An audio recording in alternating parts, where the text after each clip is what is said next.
Lieutenant James Harrison stared through his rifle scope at the burning skyline of Seattle, watching another massive alien warship drift between the shattered skyscrapers. 6 months into the Nexar invasion, and humanity was still fighting, bloodied but unbowed. The resistance had adapted to guerrilla warfare, striking from the shadows before melting away into the ruins of Earth's cities. Today's mission was supposed to be simple reconnaissance, but nothing in this war ever went according to plan. James and his small team had tracked unusual energy signatures to this sector, patterns that didn't match typical Nexar signatures. Intelligence suggested possible internal strife among the invaders, and Command wanted proof. The distinctive whine of Nexar plasma weapons suddenly filled the air. James pressed himself lower against the broken concrete of his perch, but the weapon's fire wasn't directed at him. Through his scope, he caught glimpses of a fierce battle between different groups of Nexar warriors. One side wore the familiar black armor of the invasion force, while the others were clad in deep purple with silver markings. "Command, this is Phantom Lead," James whispered into his comm. Confirming faction fighting among Nexar forces. Requesting permission to maintain observation. Static crackled in his ear before a response came through. "Maintain distance and gather intel. Phantom Lead. Do not engage." The battle below intensified. The purple-armored warriors fought with impressive skill, but they were heavily outnumbered. One by one, they fell to the relentless assault of the invasion force. James watched as their leader, a towering figure wielding an energy staff, continued fighting even as their companions fell. The leader's helmet had been damaged, revealing distinctly feminine features, silvery skin that seemed to shimmer in the dusty sunlight, and eyes that glowed like amber. She moved with incredible grace, her energy staff cutting through the air with lethal precision, but even her extraordinary skill couldn't overcome the overwhelming odds. A lucky shot from a Nexar heavy weapon caught her in the side, sending her sprawling. The remaining black-armored warriors closed in for the kill, but something made James hesitate. The purple-armored warriors had been fighting defensively, he realized, as if they were protecting something. And their tactics seemed deliberately designed to minimize collateral damage to the surrounding area, unlike the typical scorched earth approach of the invasion force. "Command, requesting permission to engage," James transmitted, already knowing the answer would be negative. Without waiting for a response, he lined up his shot and squeezed the trigger. His rifle's experimental quantum rounds, designed specifically to penetrate Nexar energy shields, found their mark. 3 of the black-armored warriors fell before they realized they were under attack. The wounded leader seized the opportunity, her energy staff flaring with renewed power as she cut down 2 more attackers. The remaining invasion forces retreated, calling for reinforcements as they fell back. James knew he had minutes at most before enemy dropships arrived. He sprinted from his position, sliding down debris to reach the wounded warrior. Up close, she was even more imposing, easily 7 feet tall, with an almost crystalline quality to her skin. She raised her staff weakly as he approached, but the weapon's energy had faded to a dull glow. "Why?" she asked in perfect English, her voice carrying an otherworldly resonance. "Because your people were protecting something," James replied, pulling out his medkit. "And right now, that makes you different from them." "I am Commander Valkyris of the Nexar Liberation Front," she said, wincing as James applied emergency sealant to her wound. "We seek to end this war, to stop the High Command's campaign of conquest." The distant roar of dropship engines grew louder. James helped Valkyris to her feet, supporting her weight as best he could. "Well, Commander, if you're serious about stopping this war, I know some people you should meet." But first, we need to get out of here. You trust me so easily?" Valkyrie asked as they moved toward the underground access tunnel James had scouted earlier. "Trust is a strong word," James replied, checking their 6. "Let's call it a calculated risk. Besides, the enemy of my enemy. That saying exists in our culture as well," Valkyrie said with what might have been a smile. "Perhaps our peoples are not so different after all." They reached the tunnel just as the first dropship appeared overhead. As they descended into darkness, James couldn't shake the feeling that this chance encounter would change the course of the war, and possibly the future of both their species. But first, they had to survive the night, and in this broken city, that was never guaranteed. The wound in Valkrys's side was worse than she let on, and James could hear her breathing becoming more labored as they navigated the tunnel network. He had committed to this course of action, but now he had to figure out how to get a 7-foot-tall alien warrior through occupied territory to the Resistance's hidden medical facility. And somehow, he had to convince his superiors not to shoot her on sight. Just another day in humanity's struggle for survival, he thought grimly. But for the first time since the invasion began, he felt something he hadn't expected. Hope. The Resistance's hidden medical facility, deep beneath the ruins of downtown Seattle, was in chaos.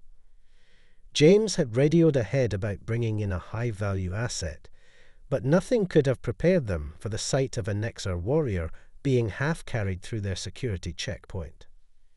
"Have you lost your mind, Harrison?" Colonel Rebecca Winter's voice cut through the commotion. The facility's commander had her sidearm trained steadily on Valkyrie, who remained eerily still despite her injuries. "Colonel, she's part of a rebellion within their ranks," James explained quickly, still supporting Valkrys's weight. "The Liberation Front. They're fighting against their own high command." "And you believe this because she told you so?" The colonel's finger remained on the trigger. "I believe it because I watched her squad try to minimize civilian casualties," James countered. "I believe it because they were protecting something from their own people. And right now she's bleeding out while we debate." Valkyrie suddenly straightened, her amber eyes fixing on Colonel Winters. "If you wish to execute me, human, do so. But know that my death will only ensure the continuation of this war. My forces possess information vital to your survival." The medical bay fell silent.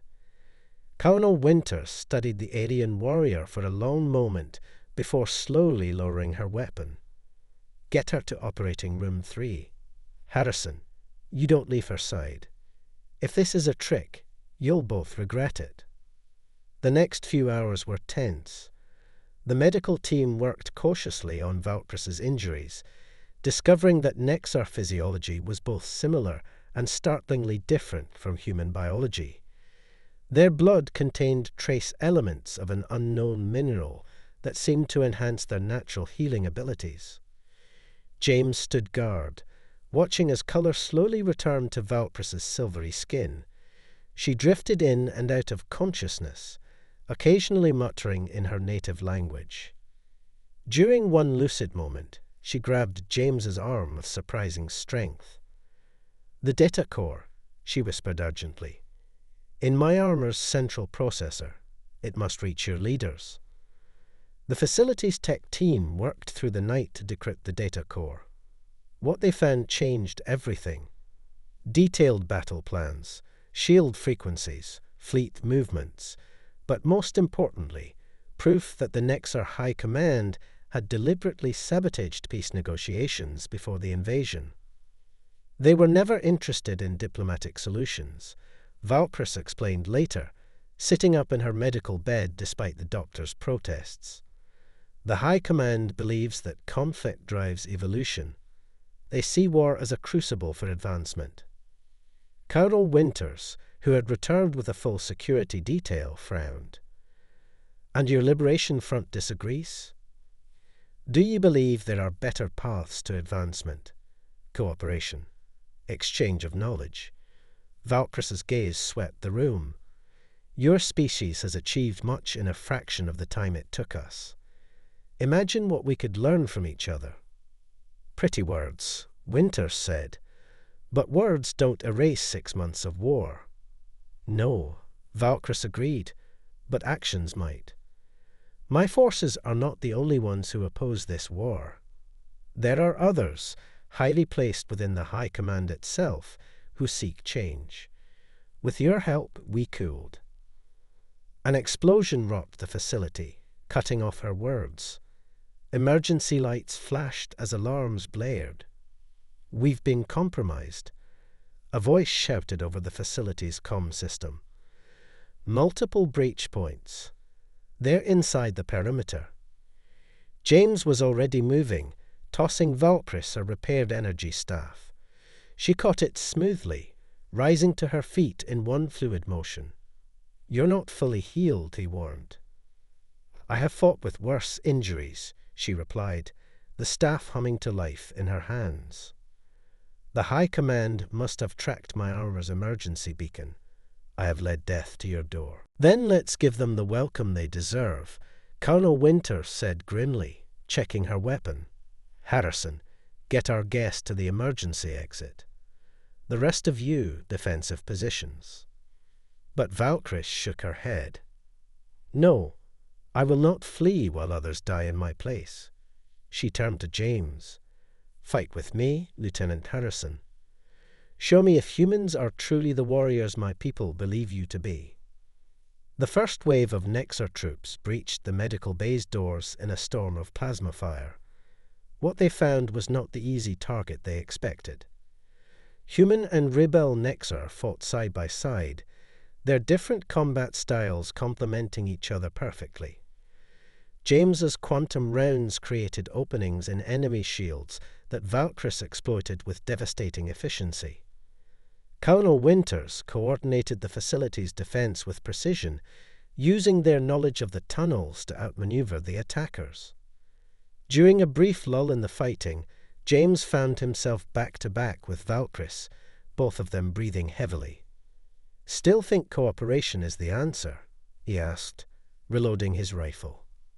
More than ever, she replied, her staff deflecting a barrage of plasma bolts. We fight well together, do we not? James had to admit she was right. There was something almost beautiful about the way they anticipated each other's movements, as if they trained together for years instead of meeting hours ago. It gave him hope that perhaps their species could find common ground after all. As they pushed the attackers back, Valkrys revealed another surprise. Using her command codes, she remotely accessed the enemy's combat network, flooding their tactical displays with false data. The coordinated assault fell into chaos as troops responded to phantom threats and non-existent orders. Your skills are impressive, Commander, Colonel Winters admitted as the last of the enemy forces retreated. But this attack proves we need to move quickly. They'll be back with greater numbers. Valkrys nodded. Then it is time to contact the other dissidents.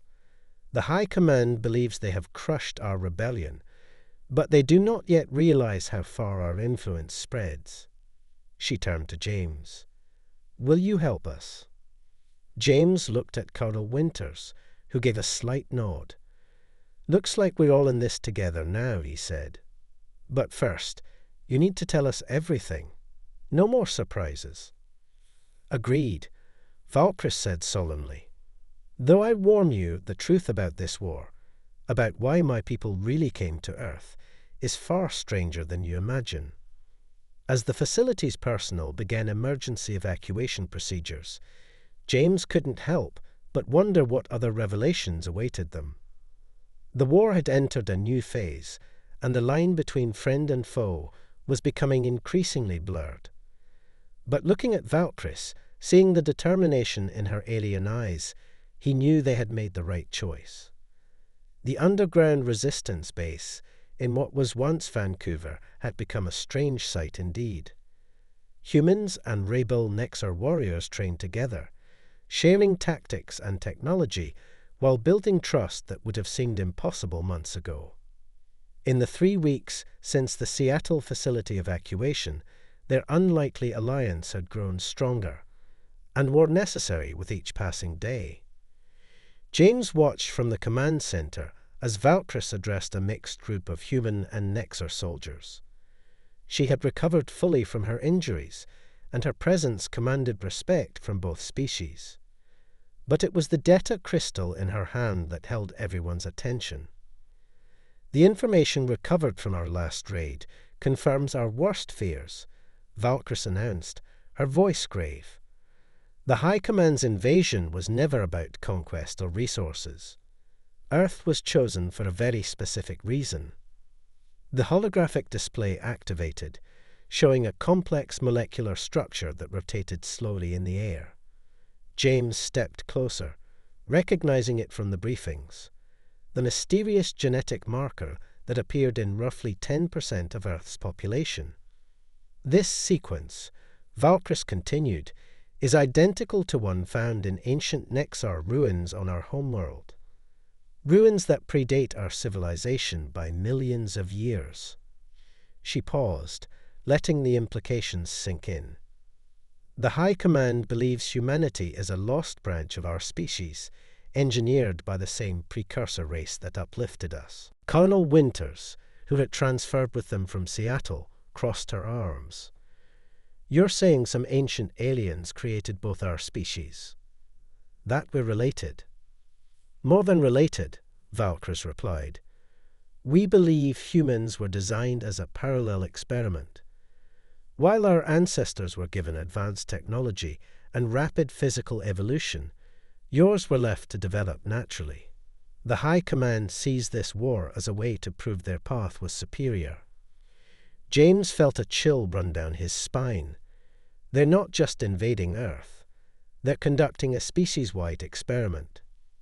Yes, they believe that by forcing humanity to fight for survival, they can accelerate your evolution as was done to us.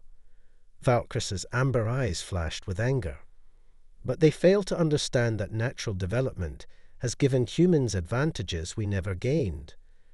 Your adaptability, your creativity. These are traits our rigid evolution suppressed. The command center erupted in discussion, but James noticed something else in the holographic display. "Those energy signatures," he said, pointing to a pattern at the molecule's core. "They match the anomalies we detected in Seattle." Valkyrie nodded. "Because the High Command has found something else. An ancient facility, buried deep beneath the Earth's surface. We believe it holds the key to understanding both our species' true purpose." "And its location?" Colonel Winters asked. Based on the energy patterns, Valkyrie manipulated the display, zooming out to show a global map. "It lies beneath the Himalayas. But reaching it will not be easy. The High Command has already begun excavation, and they've concentrated their strongest forces in the region." James studied the tactical overlay, noting the heavy enemy presence. "We need an army to break through those defenses." "Not necessarily." A new voice joined the conversation. Dr. Kira Patel, their lead scientist, stepped forward. She had been working closely with the Nexar rebels, studying their technology. "We've been developing something that might give us an edge." She activated another display, showing schematics for a hybrid weapon system. "By combining Nexar energy manipulation with human quantum mechanics, we've created a device that can temporarily disable their shield grid.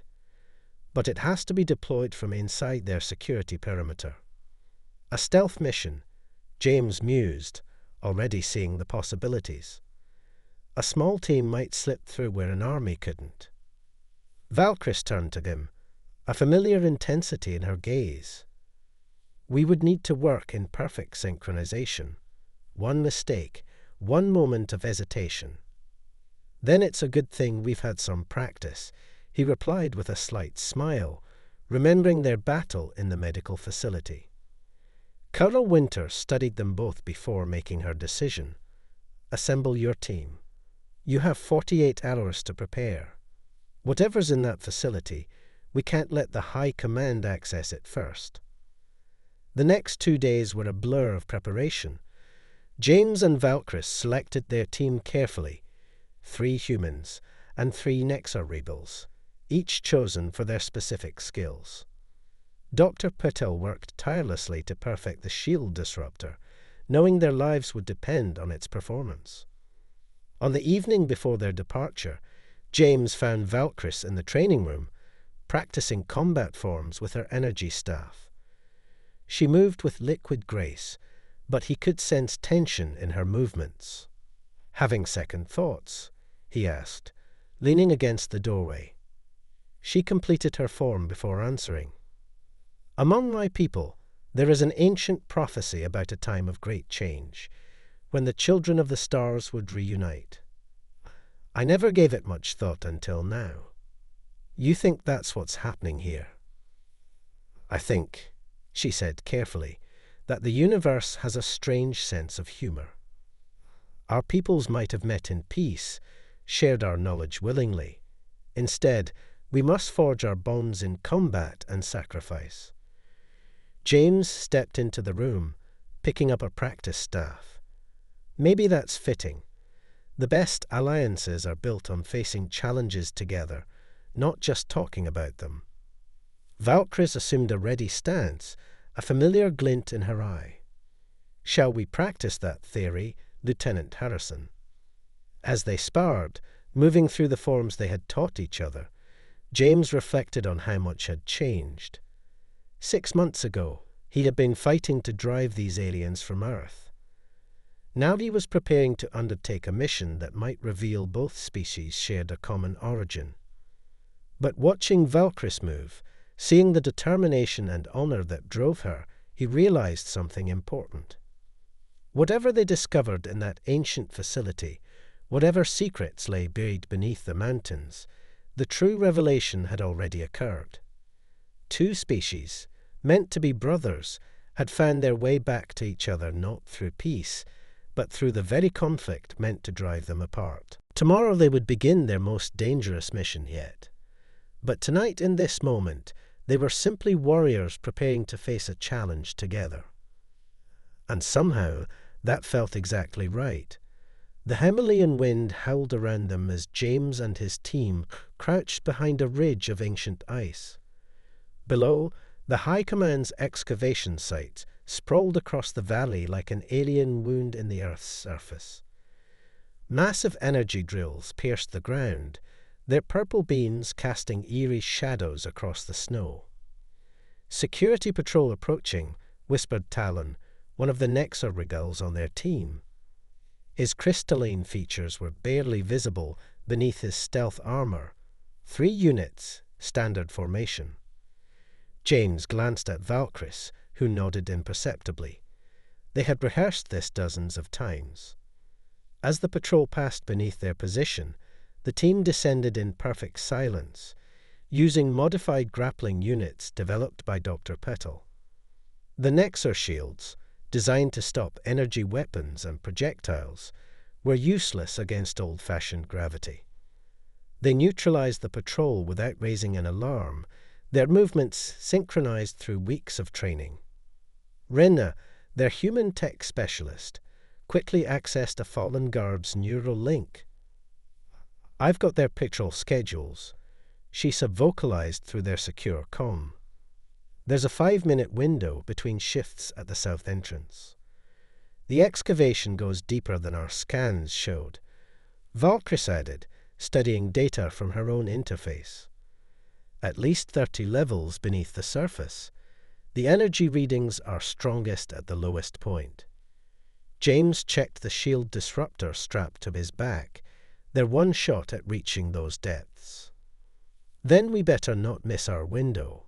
Move out.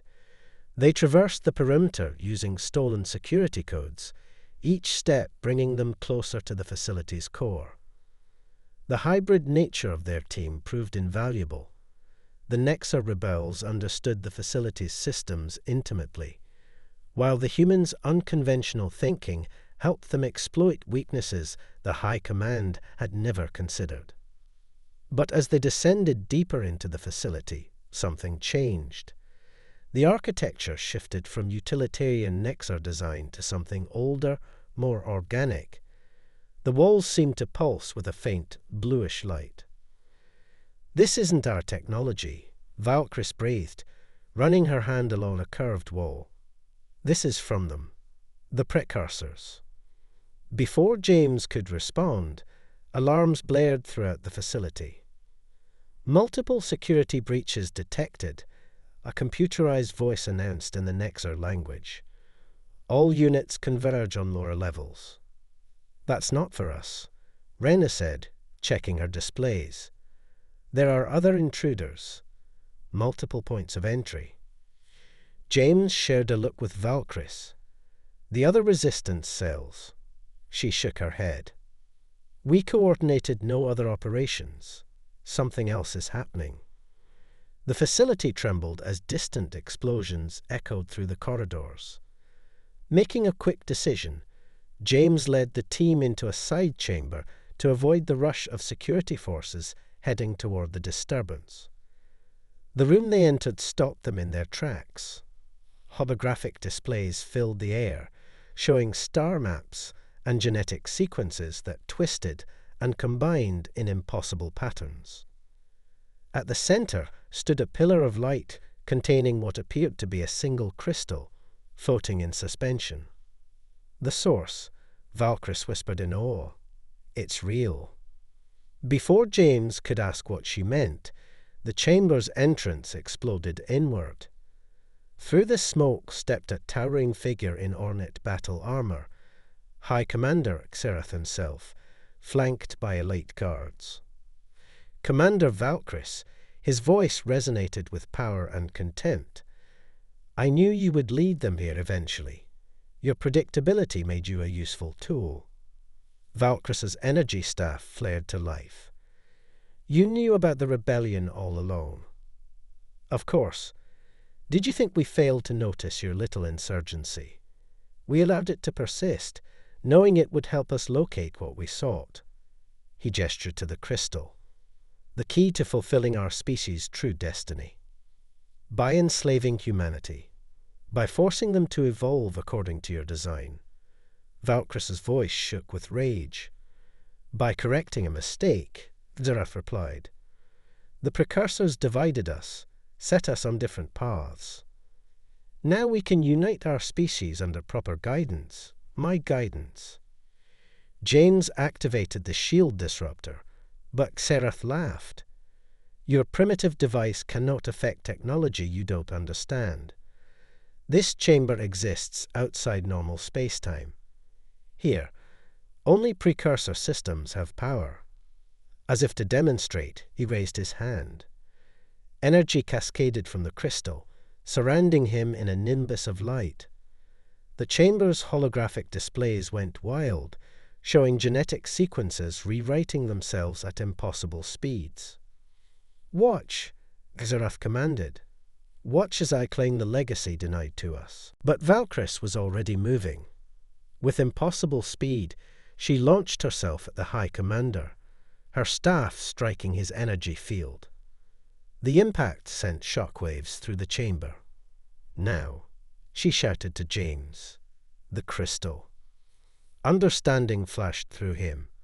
While Xerath was distracted by Valkyrie, James sprinted toward the pillar of light.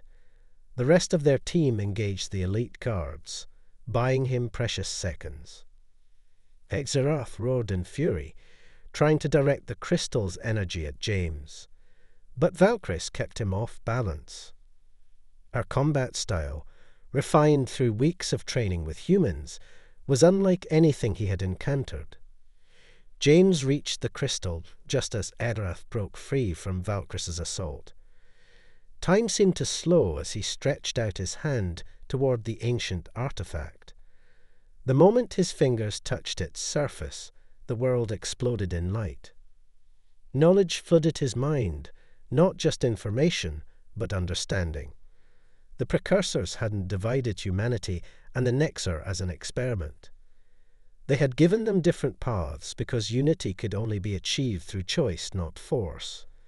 Evolution couldn't be accelerated, it had to be earned. As the light faded, James found himself standing unharmed. The crystal had disappeared, but its energy now coursed through both him and Valkyris. Xerath lay on his knees, his armor smoking. "You don't understand," the High Commander gasped. "The power was never meant for one person," Valkyris finished, helping James to his feet. "It was meant to be shared freely when both our species were ready." The chamber shuddered as more explosions rocked the facility. But this time, they could hear something else. Voices raised in defiance, human and Nexar alike, as the revolution they had sparked finally ignited. The true battle for Earth's future was about to begin, and this time they would fight it together. 1 month after the events in the Himalayan facility, James stood on the observation deck of the combined Human-Nexar Peace Council station in Earth's orbit. The view below was both heartbreaking and hopeful. Cities still bore the scars of war, but among the ruins, joint reconstruction teams worked tirelessly to rebuild.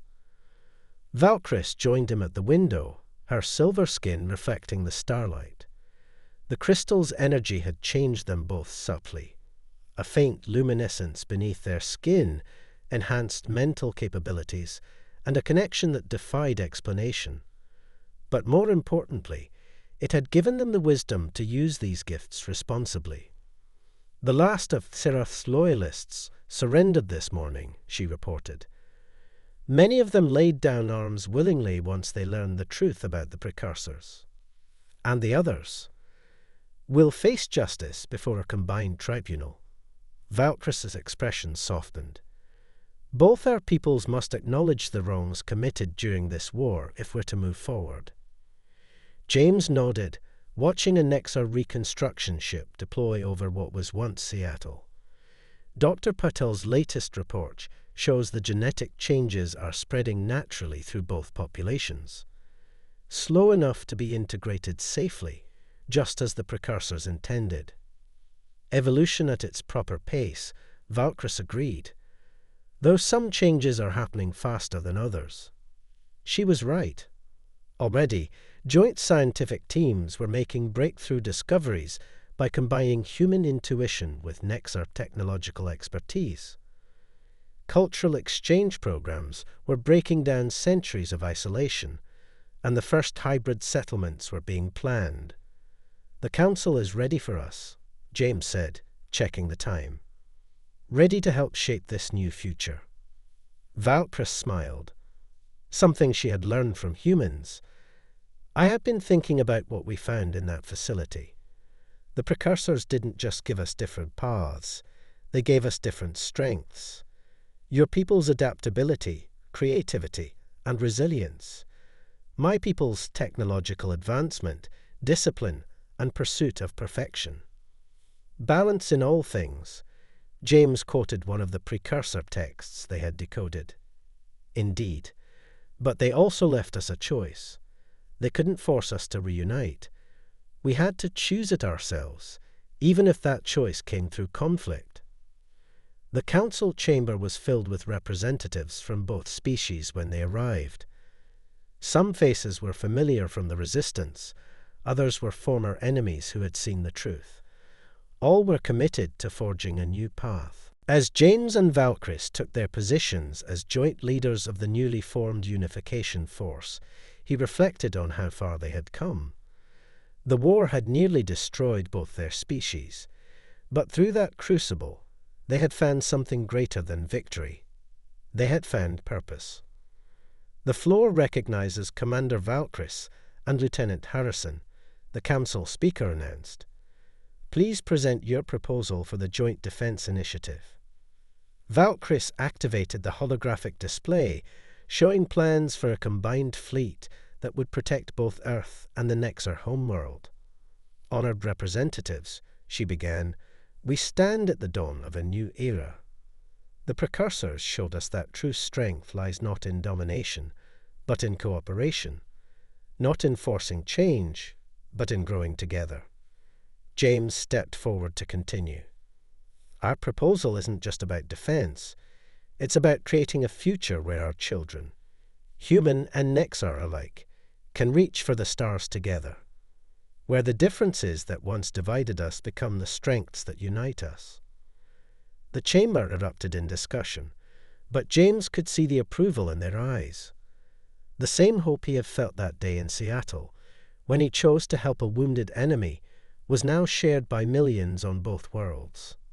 Later, as they watched the first joint construction fleet depart for the Nexar homeworld, Valkyrie turned to James. "There is an old saying among my people, the stars are not our destination, but our beginning." "I like that," James replied, feeling the crystal's energy pulse gently between them. "Though I think we're writing a new story now, together." The ship's engines flared brilliantly as it entered faster-than-light travel, carrying with it the dreams and aspirations of two species who had found their way back to each other. Above them, the stars seemed to shine brighter, as if welcoming the children of the precursors home at last. This wasn't the end of their journey. In many ways, it was just the beginning. There would be challenges ahead, prejudices to overcome, and wounds to heal. But looking at the determination in the faces around him, human and Nexar working side by side, James knew they would face whatever came next the same way they had won their peace, together. The war that was meant to prove one species superior had instead proven that only by combining their strengths could either truly evolve. It wasn't the destiny the High Command had envisioned, but it was the one the precursors had hoped for all along. As the last light of the construction fleet faded from view, James and Valkyrie turned toward their next task. There was still much work to be done, but for the first time in history, two peoples who had been separated by millions of years of divergent evolution were walking the same path, not because they were forced to, but because they chose to.